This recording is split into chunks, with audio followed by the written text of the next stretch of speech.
typically what we do is I just run through, I'll share my screen. Got any questions, we'll pop them in at the end, but typically I kind of just give you my energy and my time for an hour, go through it. This one's going to be about how to move the Bali, set up, live a life in Bali, and all the sort of nuance things that goes with it, tips, tricks, and that sort of thing. So without further ado, Bali Life Setup Guide. From the top, Bali is typically known as the island of the gods. Don't ask me why, because I don't actually know. But I just thought I'd give you some facts about Bali, because obviously everyone has heard of it.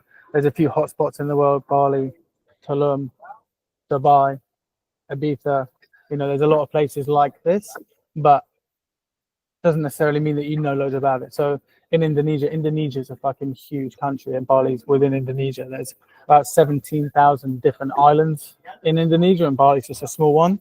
Population of 4.5 million. Capital is Denpasar, and the time zone is GMT +8. So currently we're 7 hours ahead of the UK. Most of the population is Hindu. What you'll see a lot in Bali is sari offerings, and these are essentially like little baskets that the locals will put out every day. And for some reason it has a cigarette in there. I don't really understand. It has like a cigarette and a biscuit in there, but you'll see them everywhere, outside people's homes, outside restaurants, outside cafes, outside gyms, and it's just like a daily offering that they do. As well as that, there's some like more holier days. One of them is called Nyepi. It's on March 29th, and it's basically when the whole of the island shuts down for a day. So for 24 hours, you can't go outside your place. There's like, the street lights are turned off. You can't go on your bike. You can't really go anywhere. You got to stock up the day before, and you spend a day in peace, usually to increase like or decrease the noise and light pollution. Sets up the stars. It's a bit of a break from normal life, and it's something that I've never seen anywhere else either. Languages are Balinese and Bahasa. It's easily one of the top 3 global hotspots for nomads. In total, there's about 50,000 remote workers here, and 65% of them are either in Canggu, Uluwatu, or Ubud. They're the 3 primary hotspots in Bali. And then 30% of those foreigners are all entrepreneurs. So you can probably tell by those numbers, like, it's a good place to be to network. First things first is always the visa. It's everyone's like primary stress, and it's really not that deep. You got a few different types. I'll just touch on them. Visa on arrival, VOA. You literally come, you get 30 days. You can extend it once on the phone, very easily done. So you get 60 days in total. This for people, like it's what people often do, but then after the 60 days, you then have to leave. So you go to Thailand, you go to Kuala Lumpur, you go to Singapore, and then you come back in and it gets refreshed. Bit of a ball ache, to be honest. I've never actually done it. I always get a proper visa because it's just easier and it saves you time and saves you money in the long run. And that's the D12. So the Nomad visa is a new visa. It's been around for maybe a year, and you basically pay, I think it's gone up recently, but it's 7.5 million, which is like £375 for 12 months. You do have to leave after 6 months. So you do one visa trip after 6 months and then you come back, but it's valid for a year. Works out as not much per month, and that's what I'd always recommend, because that's like an actual visa designed for people who are working and living online. And then finally is a Kitas. Kitas is like what you'll have if you live here like 5-10 years, you have a business here, you buy a place here, and that's more of a like professional, actually like living full-time in Bali visa. A lot more expensive than the Nomad visa. A bit more for people who are super committed and are, like I said, building businesses. But for me, easiest things: get a visa agent, saves time, avoids any headache, avoids any ball ache. This is actually the visa agent that I use. Used them for the last 4 or 5 years.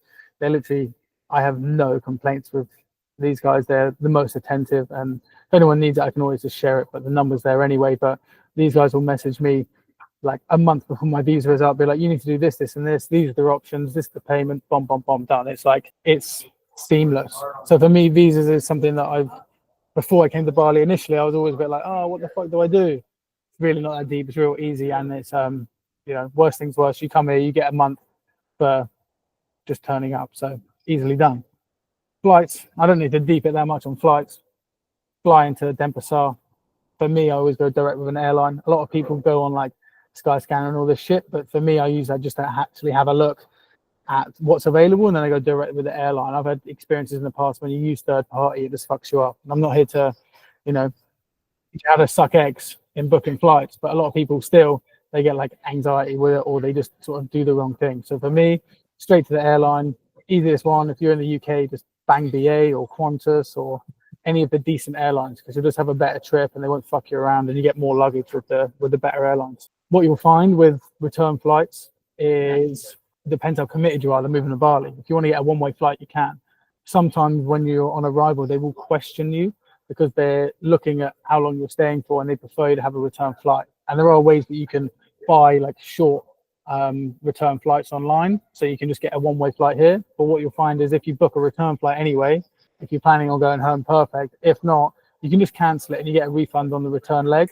Most of the taxes are packed into the return leg of a flight, so you end up losing a little bit of money, but it's really not that deep. And sometimes it's actually cheaper to get a return than it is to get a one-way, or like only a few quid more. So it kind of up to you what you want to do. But for me, booking a flight is the main thing that you need to do. Don't need to stress about getting a one-way or a return. Either way, just make the decision and get it done. Bikes, if you haven't been to Bali, it's basically, there are cars here, obviously, but majority of it is ridden on a motorbike. So there's different types of bike. Like, I'm not going to explain the different types because you'll find out when you get here, but they range in price. The real cheap ones, the shitty ones, the ones that don't feel safe, are usually like 40 quid a month. If you want to get a fucking big boy, it can be like 100, 200 pound a month. For me, I have this little bike here. It's called an M Max. Perfect. Has like, I don't know. For me, it would be the perfect bike in any scenario. You can get a slightly bigger version called the X Max, but it's kind of like, in my mind, people want to swing their dick around a little bit, and I don't really care for that. The M Max ticks all of my boxes. That's like 75 quid a month, and it's calm. These, again, what you'll find is the like rental agents, most of them are really sound. My guy I've used for the last couple of years, and he's like, anything happens, he'll get it fixed. Anything goes wrong, he'll get it paid for. Like, you know, even recently my bike didn't start working yesterday, and they have a holiday today in Bali. So yesterday, got the bike picked up, someone picks it up, puts it on a car, takes it, gets it fixed, sends it back, done. So that's the benefit of renting it as opposed to buying your own. If you want to buy your own, you can, but you also need a key test. And I don't want to go too much into the weeds of it, but rent it, so much easier. Helmet wise, like, I never wear a helmet, to be honest, but that's because I guess I'm maybe a bit too arrogant or a bit of a dumb cunt. But there's certain areas you'll find in Bali where you're like, you have to wear a helmet because the police will just pull you over, they'll fine you, and also it's dangerous as fuck. If you're going 100, 120 kilometers an hour on a highway, you want to be wearing a helmet. So that primary road is called Sunset Road. But if you're just going around Canggu, you're not really going that fast, you're just floating around, do as you please, you know. I don't promote not wearing it, but I don't wear it. Because what you'll find is a lot of the roads here can be pretty busy. I don't know if you've seen photos, sometimes the traffic gets a little bit hectic, and it's all just bikes. So for me, if I was you, a lot of people will start on like a Gojek or a Grab, which is just a local guy usually who's driving around on a bike. You can just jump on the back, they'll ferry you around and you can do your thing. It costs you maybe like 30p for a 5-minute trip. It's really not that expensive, and then you can either do that, or if you're confident enough, you just get a bike of your own. A calm, really, it's up to you what you want to do here. Most people will get a Airbnb or go on booking for the first month, and then they'll do their due diligence throughout the first month to find something that's better value, better location, because a lot of people don't know what they're coming for until they get here. And you'll find that there's certain people prioritize different things, whether it's gym, Pilates, beach, the jungle. So it's always good just to get here, chuck an Airbnb, hit a booking.com place, find out what you want, and then move from there. For me, I've used agents before, but personally, I find like Google Maps is probably the best. Like, you can just type in different villas, different guest houses, and you can just then have a look at them. My Google Maps is literally like covered in saved places of just different places to stay. And then you can just go there, speak to the owners, get a discount, and then just negotiate like that. It's a much more beneficial way. Also, you'll find like a lot of photos online. Places look different. It's a bit of Chinese whispers going on in terms of how good the photos look in comparison to how it actually looks. So for me, checking in person is always imperative. Asking basic stuff, Wi-Fi, water pressure, AC. The main thing would be construction, because there's a lot of construction going on in Bali. So if you've got a place that's really nice and it ticks all your boxes, but next door they're building a brand new complex, it's like, maybe don't go there because they're just going to keep you up. And then the last thing is really like, do you choose a guest house or villa? When I was here previously, I lived in a fat villa with a few people, which was fun. Wasn't too expensive because everyone splits the cost. But then you're living with 2, 3, 4, 5 people. Guest house is basically just like your own little studio apartment. Sometimes has your own kitchen, sometimes it's shared. Really, I would say they're the best value for money. Most of the time, you don't want to be really spending it at home. Depends how you live, depends how you work, depending on how you operate. For me personally, I don't like spending time at home because it's like the comfortable energy I don't like. I just end up staying there too much and not getting loads done. So as soon as I leave the house, I feel great. So for me, I don't need to overspend on accommodation because I don't spend much time there. Again, personal preference. This is a big question for most people. Canggu or Uluwatu, there's a lot more to it, but essentially Canggu is like prime for like co-working, nomads, events, parties, social life, and traffic. If you are smart with it throughout the day and you go to the right places, you can avoid a lot of the traffic. There's a lot of shortcuts you can cut through, and you know it's like anywhere. You hit rush hour, you're going to get stuck. Ulu's a lot more surfy. There's a slower pace. You end up driving more, but you're in less traffic. So they kind of like even themselves out in terms of driving. But for me, there's better air there, less drama, less shit going on. But there's also then less co-working spaces, less cafes, and like less to do per se. For me, I always try both. What I've been doing a lot recently is like I live more closer to Uluwatu at the moment, but like I've just come up to Canggu for the week. I'll probably go back to Ulu for 2 weeks and then maybe come back or go to Ahmed or go somewhere else. So for me, it's good just to try both, see what you like, because a lot of them will, the different places will tick different boxes for you. So explore. Traps to avoid. For me, I haven't really fallen into too many of these traps, but like what you'll find is like some of the beach clubs are kind of crass. The local experiences can be a little bit like, again, like bolstered up and made to be a bit more, I don't know, ceremonious than they probably need to be. Like I'm always a big fan of not going on TripAdvisor and going through that route. I prefer asking people for referrals, what they've done, how they did it, whether you want to make jewelry or go and look at the, you know, the Lima coffee and that sort of stuff. A big thing is like overpriced bule markets. Bule is, I believe it's foreigner in Indonesian. But basically, if you're a foreigner here, you're called a bule, and you'll find like bule places like La Brisa, they do a Sunday market, and pretty much everything there is sold at like 10x the normal prices if you go to the market like next door any time of the week. So for me, I wouldn't really bother going there because you can just get everything that's already being sold there elsewhere at like half the price easy. Buying gear from a Gojek driver, you'll find that happens a lot, to be honest, when you're driving around at night. Like they're asking you if you want fucking Charlie and all this shit, and it's like, not that I'm going to do it anyway, but a lot of people fall into the trap of just saying yes because it's easy, it's convenient, and it's available.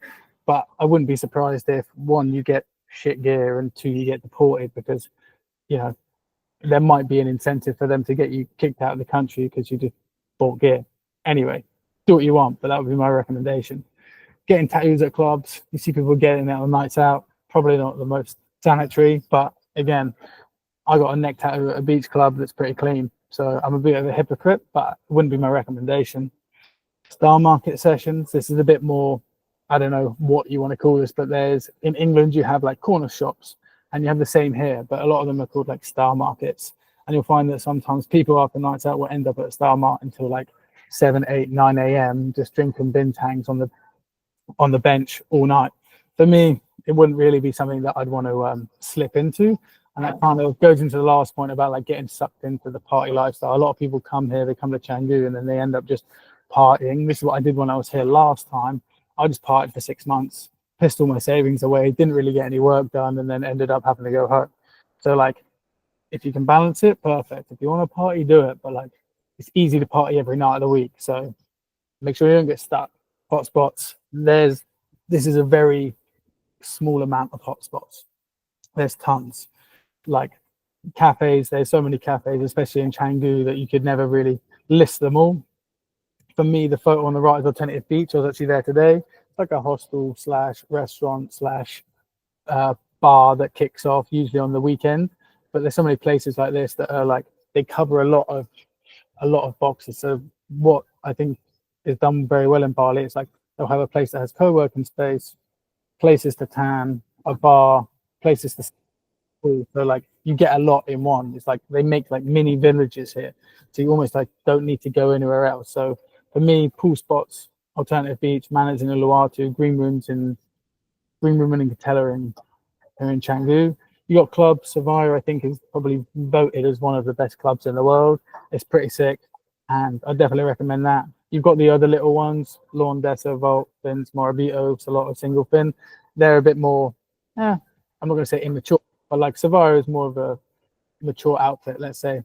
Beaches, most of the best beaches are going to be in Uluwatu or Nusa Dua. You've got Gega that's in Nusa Dua. You've got Nyang Nyang, Thomas. Bingin Beach is a classic in Ulu. And then the classic beach in Canggu is Echo. You'll see it's got like dark sand instead of light sand.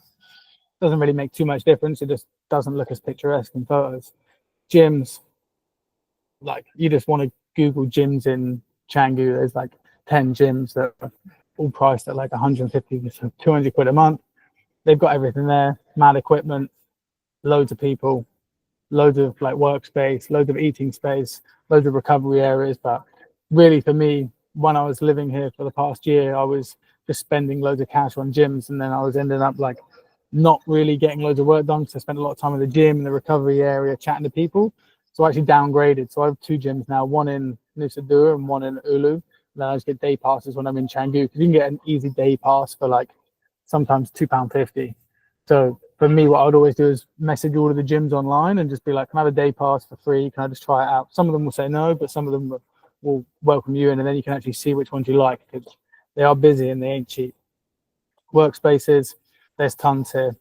And here's just a brief list. The islands, like around Bali, all of these islands are within about an hour. Nusa Lombongan super close. Nusa Ceningan's basically part of Lombongan. Panida's really good. Panida's got the manta rays. It's also got the very picturesque image that everyone's seen. It's like a big staircase that goes down to the beach. And then the Gili Islands, a bit more like mushroomy party vibe. And then Lombok is more of like a raw surf element. But yeah, they're the hot spots. Take a screenshot, but you'll find most of these online anyway. Extra bits and bobs, get a Wise account, carry some cash. You still got to pay cash for some things, like getting your laundry done. Most places won't take card. Most places now will take card, but like it's always helpful just to have a few quid in cash. Phone and internet is one of my bigger expenses. It's just like having an eSIM. You can get a local SIM, but you have to like change it every 3 months. And if you're in the UK, the US, or Oz, wherever you are in Europe, a lot of your phone will be set up with 2-factor authentication with your current number. So I always keep my English SIM, and then I keep it on WhatsApp. I keep it on all my applications, and then I just get an eSIM. So it just adds it onto my phone. I pay like 30 quid a month, and I just get 40 gig of internet per month. No questions asked, no stress, no topping it up, no bullshit. Costs a bit more, like the Indo SIMs are super cheap, but I don't need the ball acres going back every 3 months to top it up and change the number. Health and safety, insurance. I was big on like not having insurance for a while because I thought, you know, God can be my insurance. But recently I kind of changed my tune. So Safety Wing is the one I'd recommend. I haven't used them properly yet, so I can't actually recommend them. But for me, you know, just having it is like easier. And then the last thing would be tap water. Just don't drink it. I don't actually think it's that bad. I've had many coffees with tap water that I fucking boil, but apparently it'll give you barley belly. So do as you please with that. And then finally, a couple of apps you'd want to download a Gojek and Grab. You can almost get anything delivered on these apps.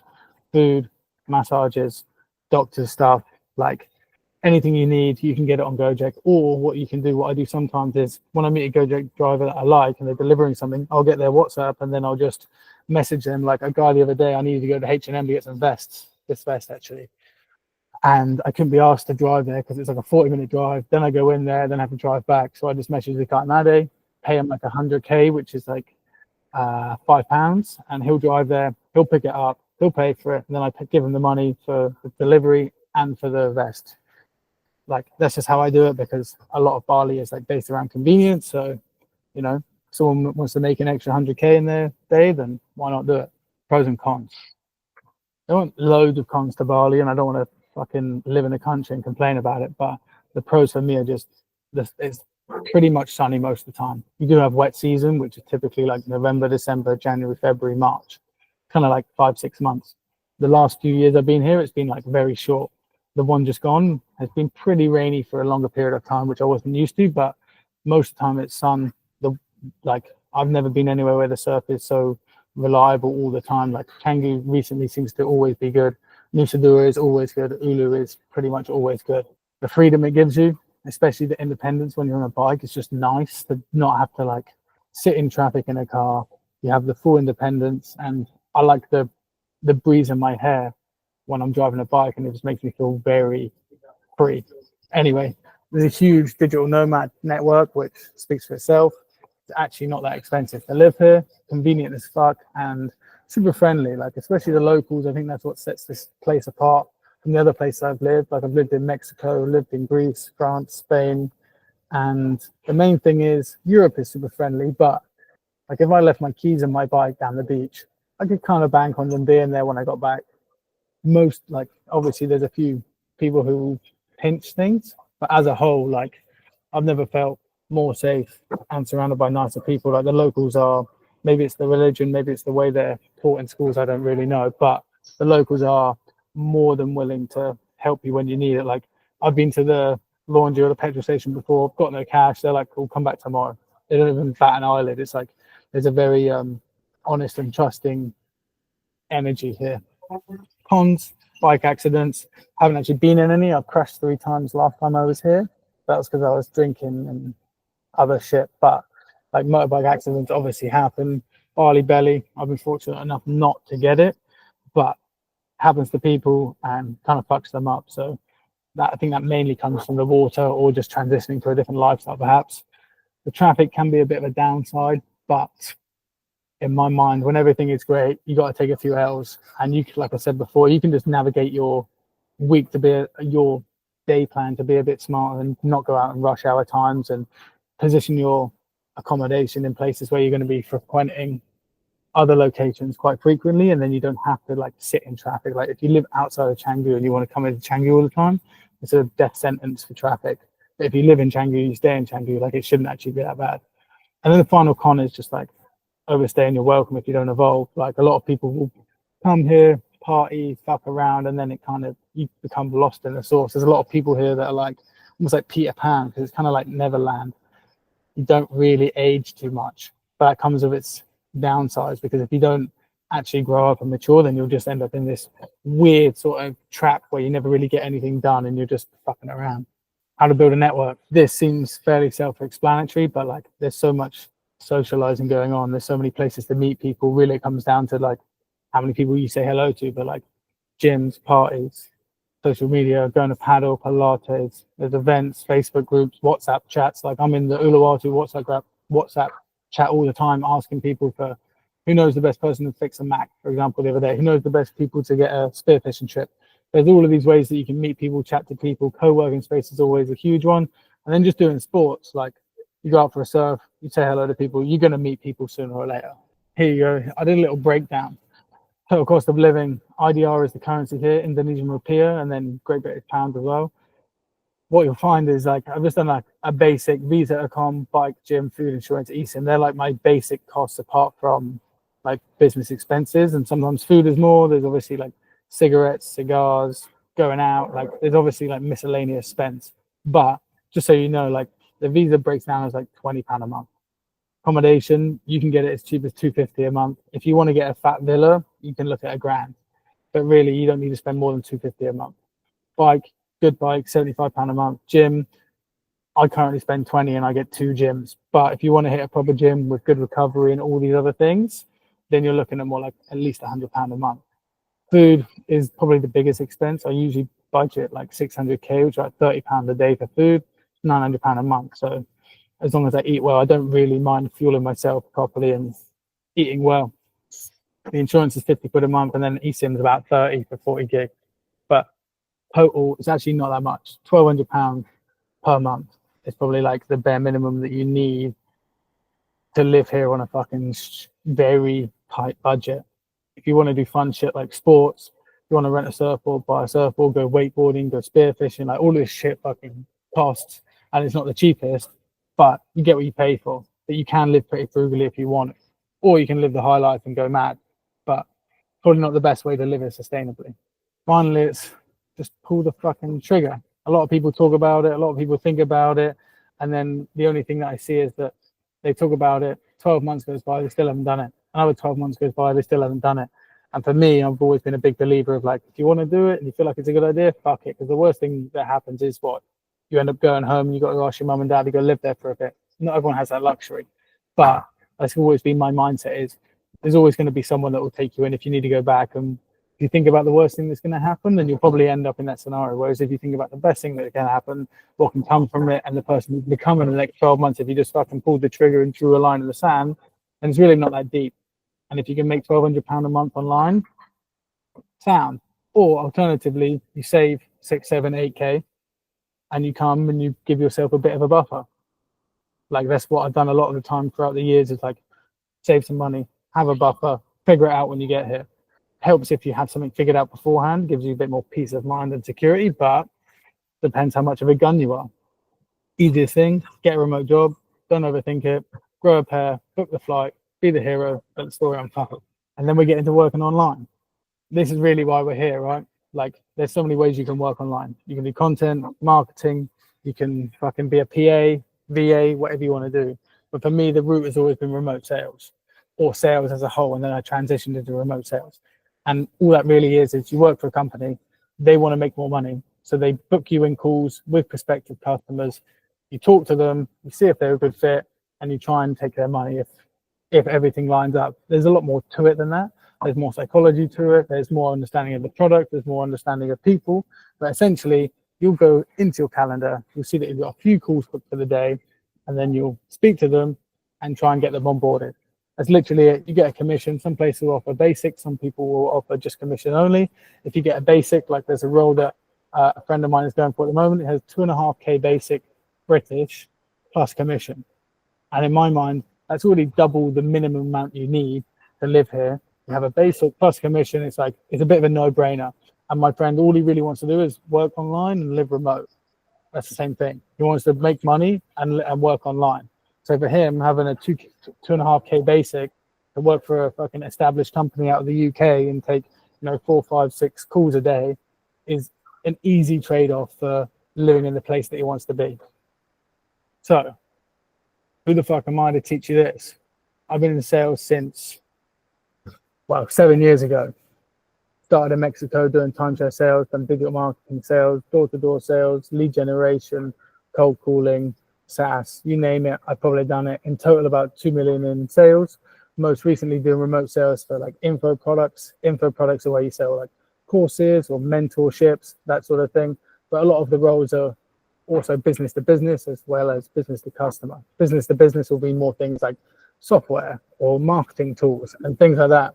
And then the B2C will be more along the lines of, like I said, mentorship, info products, business to customers, where you talk to normal people, average Joes, business to business when you talk to business owners. Not that deep, don't need to get too far into it.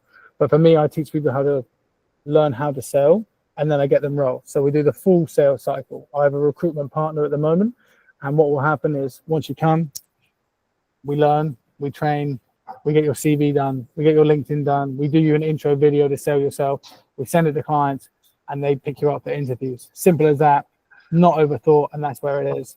For us, we know that more or less everyone can almost be guaranteed 5K a month. If you already have a 2.5K basic, it's not that hard to make 2.5K in commission. If you get, say it's a 5K offer, you get 10% commission. That's £500 per deal that you get. You got to do that 5 times. You've then done another 2.5K. You've done 5K a month. But most people don't need 5K a month to live and work remotely. You definitely don't need 5K a month to live in Bali. Nice, obviously make more, and the better you get, the more you'll make. But for me, all I want to do is teach people about psychology of sales, understand their mind, belief systems, how to write their own scripts, how to use the scripts that I've got and actually develop these and speak to people properly, whether it's a business owner or a consumer, and then just really just the system on how to close high ticket deals. And when I say high ticket deals, I mean deals that are of a value of 2, 3, 4, 5, up to 15, 20,000 pounds. Like the bigger they are, the bigger the commission. The bigger they are, the harder they are. But again, don't need to overthink it. At the end of the day, all we really want to do is get you working remote, get you making money, get you to live in the country that you want to. And Bali is one of the most popular options at the moment. And if anyone's thinking, can you actually get me a role? Yeah, I can get you a fucking role. I've got too many roles at the moment, and here's just a screenshot of a few. There's roles in the US, there's roles in Canada, there's roles in the UK, there's roles that are just for experienced people, there's roles for beginners people, there's roles for people who are based in Bali, there's roles for appointment setters. Appointment setter is a person who will do cold or warm calls, and they'll book appointments for the closes. And there's fucking loads of these. And this isn't to mention the recruitment partner that I have, whose primary role within the community is to get people a job. So if anyone's wondering, can I get a role? Take a little look, decide for yourself, and then have a look at the community success stories. So we've got around 25 people, I think, in the community at the moment. And this is a small sliver, a few people who are actually doing well. So you got Ayana, she hadn't done any sales at all ever. And she got an offer literally with no sales experience, straight into closing. The first call she closed, bomb. Jim landed his first role, got a Dutch company that's selling like home batteries and some other stuff. Again, very little initial experience, got an offer like this. Like, people are wanting to have salespeople, and I tell you why they want salespeople is because the only way they can grow their business is to get more sales in. The only way you can get more sales in is have more people to take the sales calls to then grow the business. So a lot of people think it's like, oh, this is going to be hard to get a role, or people don't want to employ me. People want salespeople. There's no other job in the world where you'll get a kickback or you'll get a referral fee for introducing a salesperson, because they actively make money. You're a hired gun. On the left, you've got Jack here. I worked with him a lot at Freedom Club. First call, closed the PIF. PIF means paid in full. Now on day 4, and he's closed every day so far. So this is just some of like what's going on. Freddie, he's a friend of mine. He's actually on 2 offers. Real estate investment offer. First deal he closed was 5K, 20% commission. So that's 1,000 Aussie dollars or £500 from 1 hour's work. Again, there's people doing this almost every day. We're getting roles, we're getting money, we're getting sales, we're fucking getting after it. So you're here now, it's time to eat. Join the posse. What's included is an onboarding call with me. We go through what you're doing now, how you're feeling, what's going on, what you want to do, what your priorities are. There's 2 group coaching calls per week. So it wouldn't be like this, it won't be a workshop. It'll be like either we're doing role plays, or we're going through questions, or we're going through, actually practicing more of the course. There's the full 360 sales course. So we go from everything from what is a high ticket offer to setting, closing, everything in between. And then we also push it beyond into personal branding, because a lot of what I promote is, instead of applying for roles through Indeed, Glassdoor, Upwork, all that sort of stuff, is you just post content about sales, people will come to you. It's a much easier transition for yourself. Currently, we've got the last 6 spaces available. So that means there's 24 people in total. And I have a community doc. What I'm going to do is put a link to the doc in the chat, and also the Stripe link. What we've done, because there's only 6 spaces available, this is the last time you'll be able to get in for the price of $100 a week. We're going to up it after this because, well, I want to increase the price, and we've got a lot of people in there, and I think now is the time that we cut it. We've got so far 24 founding members. The founding member tag is a bit of a hat off to anyone who pulled the trigger and made the commitment to themselves early on, but that has to have a cap. So 30 is the cap that I've decided, and if anyone wants to get in it, like I said, it'll be in the chat for the next few minutes while we do Q&A. If you hop on, you'll secure that price. If you don't, I'll see you in 6 months' time when you finally, grow a pair and start taking life into your own hands.